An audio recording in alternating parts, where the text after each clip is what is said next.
Gold trusted gold buyers. మీరు తాకట్టు పెట్టిన బంగారాన్ని విడిపించి ఈ రోజు ఉన్న మార్కెట్ ధరకు కొనబడను. పరిష్కారం సావనుకుంటే ప్రపంచంలో మనుషులే మిగలరు. సమస్యలు వచ్చినప్పుడే సమర్థించుకోవాలి.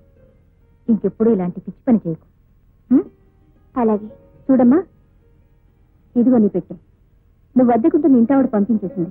మళ్ళీ ఆ ఇంటికి రావద్దండి. ఏ నేను వాళ్ళ దృష్టిలో చెడిపోయిన దాన్ని. బహుశా వాళ్ళ ఇంటికి వెళ్తే వాళ్ళు కూడా చెడిపోతారనేవో. వస్తానండి, వస్తా.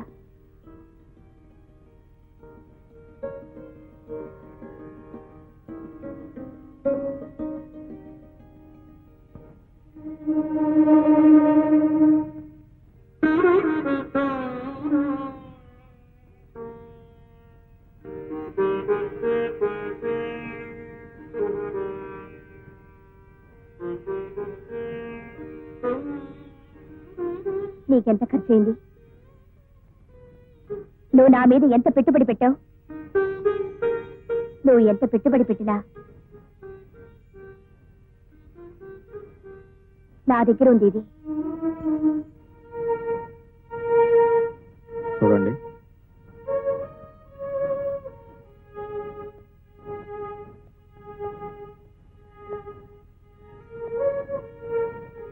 పెట్టుబడి పెట్టడానికి ఇది వ్యాపారం కాదు. వ్యాపారం కాకపోతే ఎందుకింత పెట్టుబడి పెట్టావు? మనసా, చాలా సానుభూత?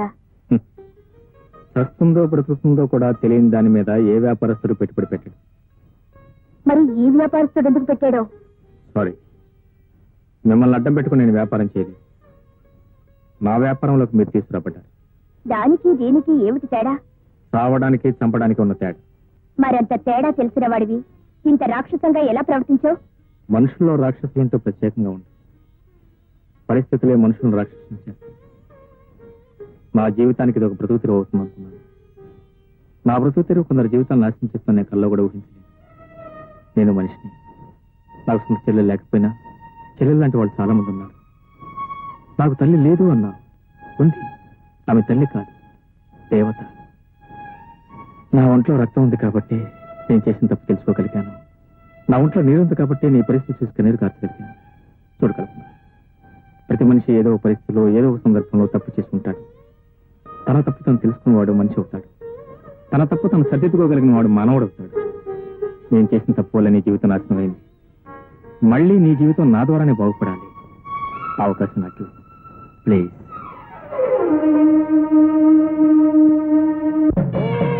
సుముఖాయ నమః. ఓం ఏకదంతాయ నమః. ఓం కపిలాయ నమః. ఓం గజకర్ణకాయ నమః. ఓం లంబోదరాయ నమః. ఓం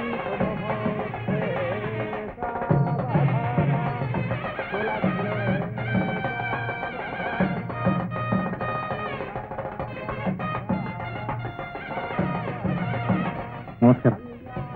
నమస్కారం. ఇదిగోండి మీ డబ్బు. ఇదేమిటి? మీరు ఇచ్చిన 10,000. ఈ 10,000 వల్లే ఆ అమ్మాయి జీవితం నాశనం అయింది. మీ 10,000 మీరు తీసుకున్న ఆ అమ్మాయి జీవితం నిలబెట్టింది. 10,000 ఏంటి? నేను ఇవ్వడం ఏంటి? నా వల్ల అమ్మాయి జీవితం నాశనం కావడం ఏంటి? అదేంటి సార్ అలా మాట్లాడతారు? ఆ అమ్మాయి మీ అబ్బాయిని ప్రేమించింది. ఆ అమ్మాయితో నాకు ఏ విధమైన సంబంధం లేదు మీకు తెలుసు. కేవలం మీరు 10,000 ఇవ్వడం వల్ల నేను అబద్ధం సాక్ష్యం చెప్పాను. ఇప్పుడు అమ్మాయి జీవితం నాశనం చేశాను. ఆ అమ్మాయిని మీ అబ్బాయికి పెళ్లి చేసుకున్నాను. నీతో సంబంధం ఉన్న అమ్మాయిని మా అబ్బాయికి ఎలా పెళ్లి చేస్తావయ్యా? లాయర్ గారు అలా చెప్పంటే కదా నేను చెప్పాను. లాయర్ గారు? లాయర్ గారు చెప్పడం ఏంటి? ఇక్కడే ఉన్నారు, వెళ్ళి మాట్లాడు. లాయర్ గారు,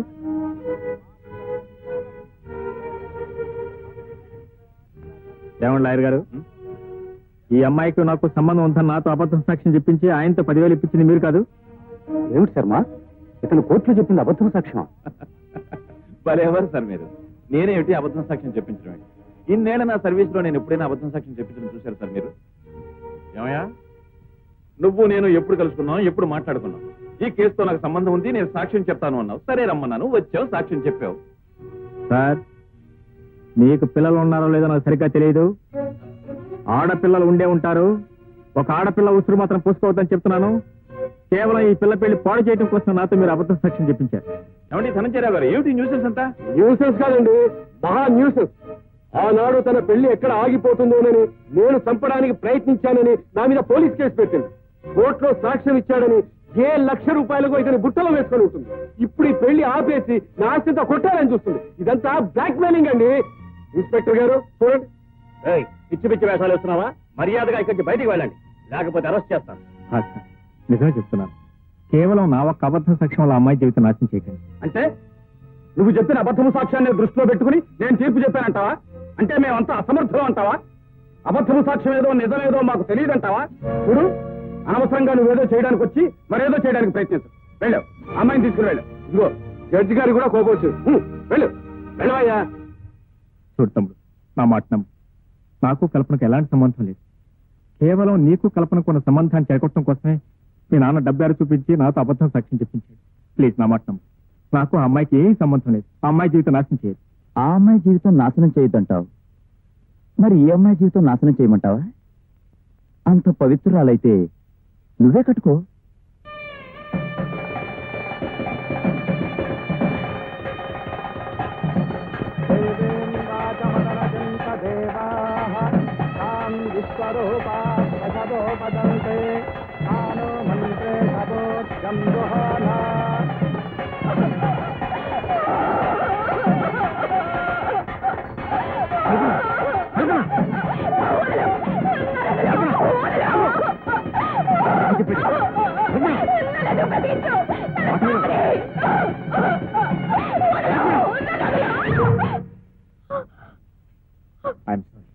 నీ ఉద్రేకం ఆపడం నాకు వేరే మార్గం కనిపిస్తుంది.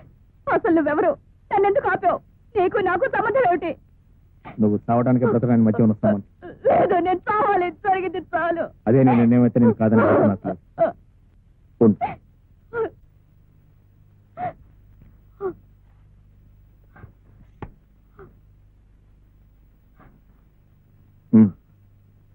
సత్యం ముందు నా చావుకు అభిమనుడే కారణమని ఈ తెల్లకాతి మీద రాసి సంతకం పెట్టి కమా.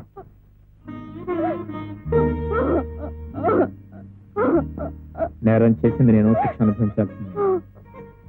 నా శిక్ష నువ్వు వేసుకుంటే నేను చేసిన పాపాన్ని శిక్ష అనుభవించాలిగా.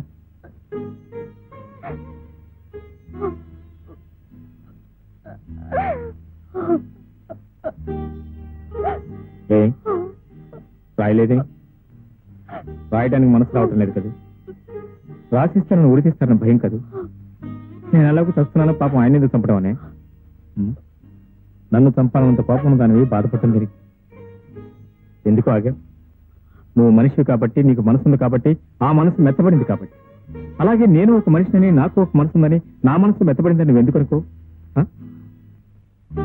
చూడు కదా, సత్యం సాధిస్తా. బ్రతికించారుగా, ఏం సాధించాను? బాగా బ్రతికే మనిషిని బ్రతకనివ్వకుండా చేశారు. బ్రతికే వద్దనుకున్న దాన్ని బ్రతికించారు. ఇప్పుడు నేను బ్రతికి ఏం చేయాలంటారు? చెప్పండి, నన్నేం చేయమంటారు? మీరేసిన ముద్రతో బయట మనిషిగా తిరగల్లా, బ్రతకల్లా. ఒకవేళ బ్రతకాలనుకున్నా ఈ సంఘం నన్ను బ్రతకనిస్తుందా? అందుకే నేను చావాలంటే చావాలి. మనిషి గమ్యం చావు కాస్త. నిజమే, బ్రతకడానికి నాకు ఒక గమ్యం కావాలిగా. నీ మనసు మార్చుకోగలిగితే ఆ గమ్యం నేనే అవుతుంది.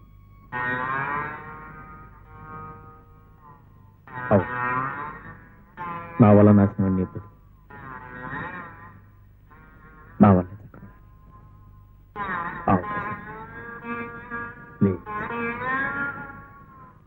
బాగుంది, చాలా బాగుంది.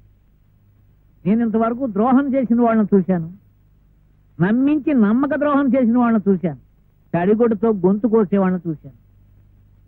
కానీ నేను అబద్ధాల కోరిని, నా బ్రతికే అబద్ధం, నా వృత్తే అబద్ధం. ఈ క్షణం వరకు మీకు నాకు మధ్య జరిగిన సంభాషణలు అన్నీ అబద్ధాలే.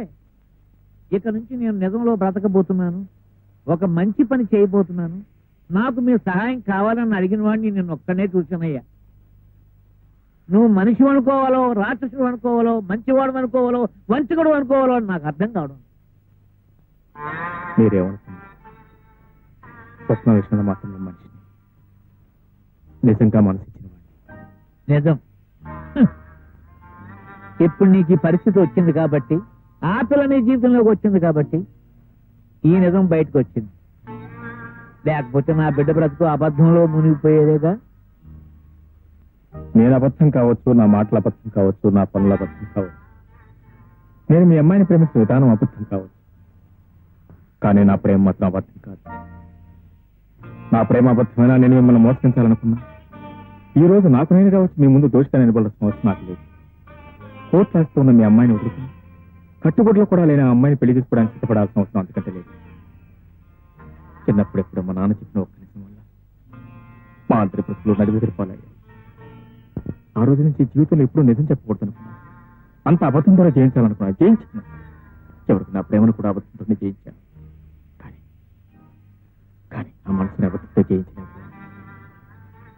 నా అబద్ధం వల్ల ఇప్పుడు ఆ అమ్మాయి జీవితం నాశనం అయిపోయింది. ఎలాగైనా మళ్ళీ ఆ అమ్మాయి జీవితం బాగు చేయాల్సిన అవసరం నా మీద ఉంది. మరి నీ అబద్ధం వల్లే నా కూతురు జీవితం కూడా నాశనం అయింది. దాన్ని ఎవరు సర్దిస్తారు? చూడండి, తుఫాన్లోనైనా ఎదురు వెళ్ళగల ధైర్యం స్వప్నం, కానీ చిన్న గాలి దుమారానికి కూడా అట్లా తట్టుకోలేదు. నిజమే, కానీ ఇప్పుడు నేనేం చెయ్యాలి? చేయాల్సింది స్వప్నకు నా మీద అసహ్యం కలిగించాలి. అసహ్యం కలగడానికి ప్రత్యేకించి నేను ఏమీ చేయనక్కర్లేదయ్యా.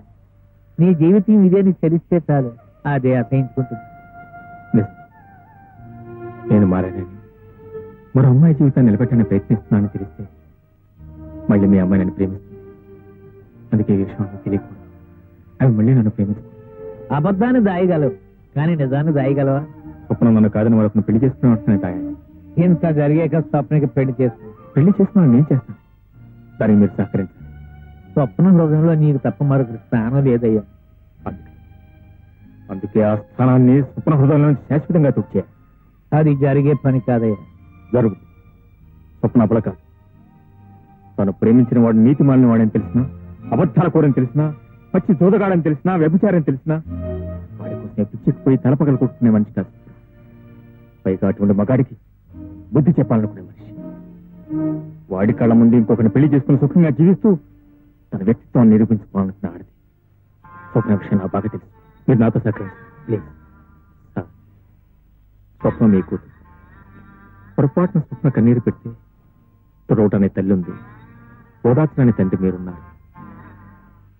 కానీ కల్పన కన్నీరు పెడితే తుడవటానికి ఓదార్చడానికి ఎవరు లేదు. నేను తప్ప. వాళ్ళిద్దరు మీ పెట్టి అనుకో. ఎవరికి న్యాయం చేస్తారు మీరు ఆలోచించండి.